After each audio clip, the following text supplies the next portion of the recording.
అందరికీ నమస్కారం.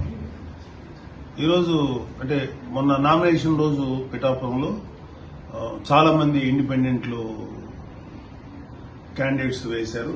అందులో గీత అనే ఒక ఆవిడ వేసింది.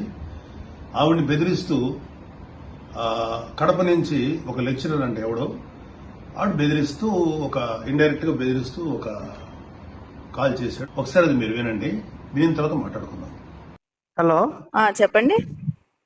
గీతా భవాని గారా? మేము కడప నుంచి ప్రొఫెసర్ మాట్లాడుతున్నా, రాజగోపాల్ రెడ్డి. చెప్పండి సార్. మీరు నిన్న నామినేషన్ వేసినారు, మీరే కదా? అవునండి. అవునా? కాదమ్మా, ఒకటి గుర్తు పెట్టుకో, ఎవరైనా సరే పవన్ కళ్యాణ్ మాటలు విని నష్టపోకూడదు. ఎవరు బాగా పనిచేస్తారు ఇప్పుడు వంగా గీత గారు ఎవరే అండి? ఈ కాలంలో టెక్నాలజీ పెరిగిపోయింది. మేము జనసేన వేసామని ఎవరు చెప్పారండి? మేము జనసేన కాదు, ఇండిపెండెంట్ గానే నేను అనింది. అంటే ప్రజాస్వామ్యంలో ఎవరికైనా వేసే హక్కు ఉందిలేండి, కానీ అట్లా కాదు. మరి మీ లాయరు అతని లాయరు ఒకే రకంగా ఒకేరే కదమ్మా? ఏమో తెలియదండి, అవి నాకు తెలీదు. ఏం కాదు. మీరు కడప నుంచి నాకు ఫోన్ చేశారు ఎందుకండి? మేము నగ్గుతాము నగ్గపోవడం తర్వాత విషయం. మీరు అలా ఫోన్ చేయకూడదు కదా. అంటే నేను బెదిరించడం కాదు, నేను ఒక లెక్చరర్. నేను ఏమంటున్నానంటే కాల్స్ వస్తున్నాయి. కాదమ్మా, నేను అనేది ఏంటంటే నేను అమ్మ అంటున్నా చూడు. నేను అనేది ఏంటంటే ఇప్పుడు నేను అనేది ప్రజాస్వామ్యంలో ఎవరైనా పోటీ చేయొచ్చు, ఇది మన డెమోక్రటిక్ కంట్రీ ఇది. కానీ నేను అనేది అంటే ఇంటెన్షనల్ గా పోటీ చేయకూడదు అంటున్నా. ఇంటెన్షనల్ అంటే ఏమని? కోపము, వాళ్ళ మీద పగ, అట్ట కాదు. మేము అలాగైతే కాదమ్మా, మీ నోటరీ అతని నోటరీ ఒకటే ఉంటే అది ఇంటెన్షనల్ కాదమ్మా. మీ దగ్గరకు వచ్చినాయండి ఆ నోటరీలు అయ్యి? మా దగ్గర ఉన్నాయి. మేమేమనుకుంటున్నాం, మాది ఐటీ వింగ్ అమ్మా.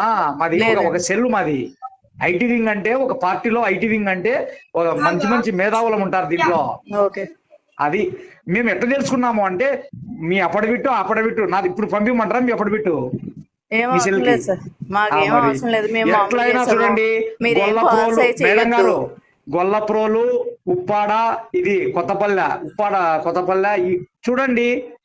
కాపులు వేయకపోయినా పర్వాలా, ఎస్సీలు ఉన్నారు అక్కడ, తర్వాత బీదా బెతకవాళ్ళు ఉన్నారు. ఖచ్చితంగా వంగ గీత గారిని గెలిపించుకుంటారు.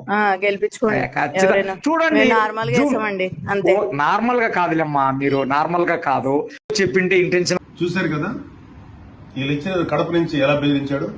మొన్న నేను చెప్పాను కదా, కడప నుంచి కొంతమంది గూండాలు వచ్చారు చేస్తున్నారని. ఇది వన్ ఆఫ్ ద ప్రూఫ్. అంటే ఒక ఇండిపెండెంట్ గా ఒక ఉమెన్ పిఠాపురంలో పోటీ చేయకూడదా? మాకు కూడా పోటీయే కదా వాళ్ళు. అంటే గీత అనే పేరు ఉన్నవాళ్ళు ఎవరు పోటీ చేయకూడదా? అలాంటప్పుడు మా జనసేన క్యాండిడేట్స్ ఎంతమంది తోటి డమ్మీ నేమ్స్ తోటి చేయించారు, ఎంతమంది తోటి మీరు పేరు చోట్ల వేయించారు? మీలాంటి నీచమైన పనులు మేము చేయలేదే. It is so accidental that somebody in the name of Geetha candidate గా ఆవిడ చేసుకుంది. దానికి మీరు బెదిరిస్తారా? చూడండి, చేయండి. మీరు వచ్చి ఏం చేస్తారో చేయండి. మీ సంగతి మేము చూస్తాం. మీరు అనుకుంటున్నారేమో మీరు ఓడిపోయే దశలో ఉన్నారు. మీరు చాలా చాలా చాలా ఎక్కువగా చేస్తున్నారు. మీరు ఎక్కడ కడప కాదు కదా, మీరు దావత్ ఇబ్రహీం దగ్గర వచ్చినా సరే మిమ్మల్ని ఎదుర్కొంటాం. ఏమనుకుంటున్నారు మీరు? అంత చేతులు కట్టుకుని కూర్చోని అనుకున్నారా? పిఠాపురంలో ఎవడి మీద చెయ్యి పడిందంటే చెప్తున్నాను, గుర్తుపెట్టుకోండి. ఏమాత్రం బెదిరించినా సరే మీకు మామూలు లెసన్స్ దొరకవు చెప్తున్నాం భవిష్యత్తులో. Be careful. మీ తాత జాగీర్ అయితే ఆంధ్రప్రదేశ్. ఏమనుకున్నారు మీరు? మీ దగ్గరే ఫైట్ చేసే కెపాసిటీ మీకు. రే పోలీసు బిడ్డలురా మేము, ఓ పోలీసుకి పుట్టాం మేము. మాకు తెలుసు మీకు ఎలా ఫైట్ చేయాలో. మీకు ఇంకా అడ్డగోలుగా ఫైట్ చేయడం తెలుసు, మాకు కన్స్ట్రక్టివ్ గా ఫైట్ చేయడం తెలుసు. పిచ్చ విషయాలు వేయకండి. Be careful. ఇంకొకసారి ఇలాంటి బెదిరింపు చేసి మాత్రం పరిస్థితులు ఇంకా తీవ్రంగా ఉంటాయి. Be careful.